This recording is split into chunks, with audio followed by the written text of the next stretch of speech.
Pangatlo, kung ano yung sinimulan ko, itutuloy ko na lang. Ano yun? MBN.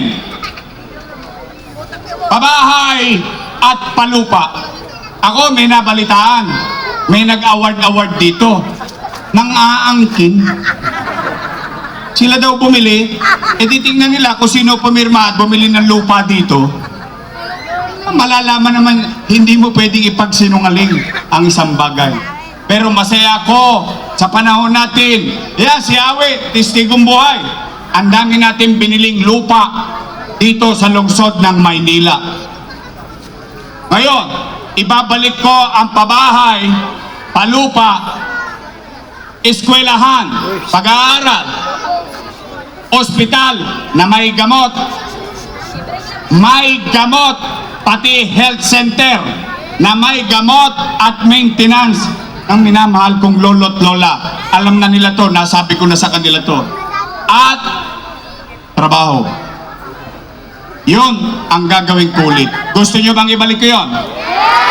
Gusto niyo? Tapos na po, uwi na. Yun lang po. Kung naniniwala kayong makabubuti yun sa inyo, tulungan nyo kami. Dahil yun ang gagawin ko. O kaya, Nay, gusto nyo pa ba akong bumalik? Promise.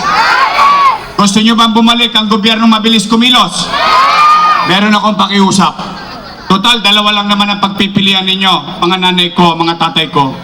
Mga batang Maynila, mga lolo't lola ko. Dalawang grupo lang yan. Unang grupo, your best choice. Matamis. Yung kabilang grupo, ladies' choice. Kayo may sabi nun, hindi ako. Ayoko naninira.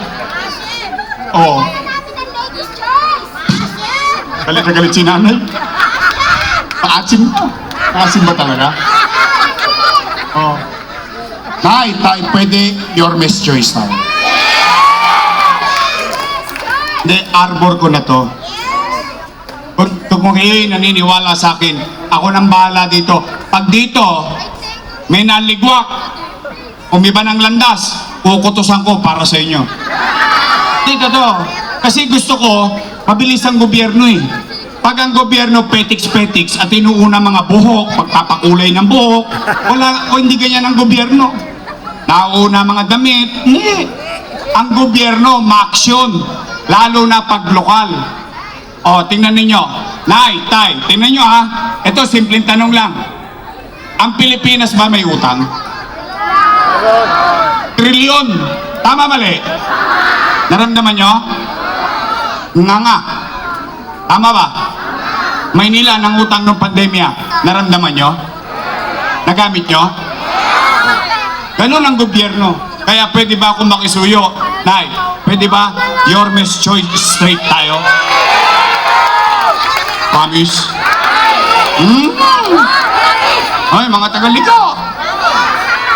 Tapos ang eleksyon, bibili ako ng dibidendaso. Tingnan ko yung gitna. Kung kayo ba'y may prueba. Kayo'y nagtotoo. Tumupad kayo sa pangako nyo sa akin ngayong gabi. After election, ako naman ang singilin ninyo. Pwede? Promise?